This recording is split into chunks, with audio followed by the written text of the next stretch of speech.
siamo a Cortina d'Ampezzo, cuore delle Dolomiti, la perla delle Dolomiti, ma siamo in provincia di Belluno e naturalmente non potevamo non avere il delegato della provincia di Belluno dell'AIS Veneto.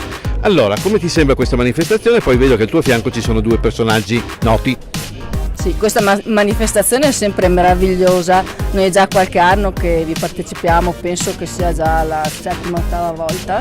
Sì. Con noi abbiamo Marco Falconi e Cristiano Comotti, che sono due sommelier di Bergamo che organizzano sempre questa manifestazione, e devo dire che sono dei sommelier meravigliosi, preparatissimi, bravissimi.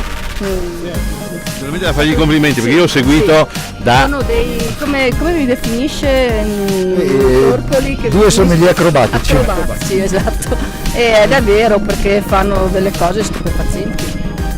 Io li ho visti in azione da ieri sera, con condizioni meteo al limite, e voi non perdonate botta, sempre pronti.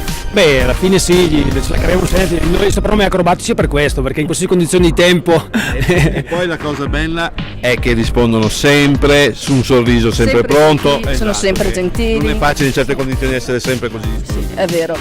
E comunque è una manifestazione meravigliosa, come poche ne esistono, credo, in Italia. Penso che sia l'unica. Ecco, vorrei specificare che è organizzata naturalmente da Civiltà del Bere e non da AIS. Però naturalmente come vedi siamo in divisa, perciò rappresentiamo... È bello che Civiltà del Bere ricorre a voi, insomma, cioè in qualche modo vi identifica come coloro che in qualche modo sono in grado di tenere botta a questo tipo. Penso che questa divisa rappresenti l'Italia nel vero senso del mondo del vino, perciò qualsiasi persona indossa una divisa del genere deve avere rispetto per quello che fa.